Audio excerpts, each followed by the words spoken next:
Hello and welcome to this introductory video on researching Canadian government policy. The video is split into three parts. First, we'll look at background research, including think tank, lobby group, and stakeholder information. Then we'll see how we can find government information, including key parliamentary documents. And finally, we'll look at how we can research government spending and government oversight. I'm now going to introduce you to the use of government information. Once again, we're going to refer to the library's Researching Canadian Government Policy guide, and you'll see that indeed there are two separate sections maintained there for your use. What we need to understand before we go too far is that there is a certain distinction to be made between general government information that exists in the form of publications, news releases, and so on, and parliamentary information.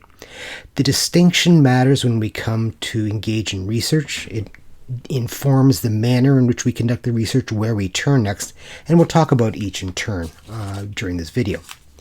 First up, we'll want to talk about general government information sources that may be of use to you. Now, publications will be important. Historically, that's pretty much all outside of Parliament that you have as a record of government policy. They continue to have importance, and the thing to note with publications is that the older material, say pre-2000, will be available largely in print, and you should use Omni. For newer material, it'll almost assuredly be digital, and it may be both, but it'll most assuredly be digital, and so use the Government of Canada publications links in the guide. Now, a great deal of government policy is also announced via news releases, press conferences, speeches during ministerial visits, and so on. Your work with news sources will help you here, but it's often a good idea to find the releases from the source itself.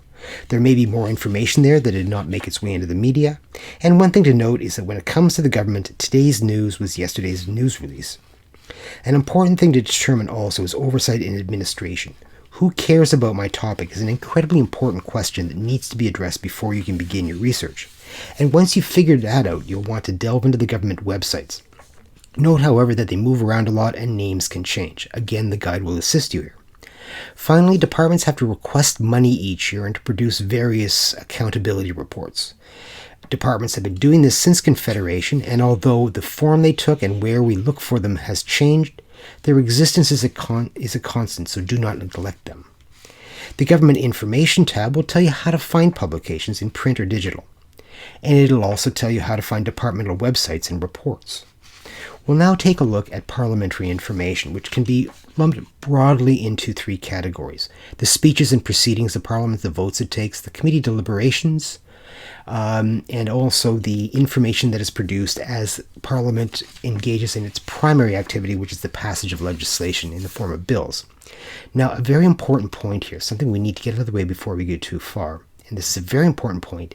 You're not looking for publications when you're researching Parliament. You're looking for, rather, events recorded in a limited set of publications. When looking at Parliament, you're looking really at three classes of publications and no more than a dozen distinct titles. It's what's inside that you use, and so you don't really need to look for or worry about how to find, say, the debates. Rather, you need to know how to use the debates in order to find a speech within them. The key sources you'll be working with are as follows: tools that enable you to determine dates. All parliamentary material and Parliament's proceedings, activities in fact, are organized by Parliament, which is what happens after an election or when a new government is formed. Each time there's an election and a new government is formed, a new Parliament is set to begin, and they're numbered consecutively. And within each Parliament, there are one or more sessions, which are discrete sets of sittings. Each session starts off with a throne speech, which will tell you what the government plans to do in the coming weeks and months.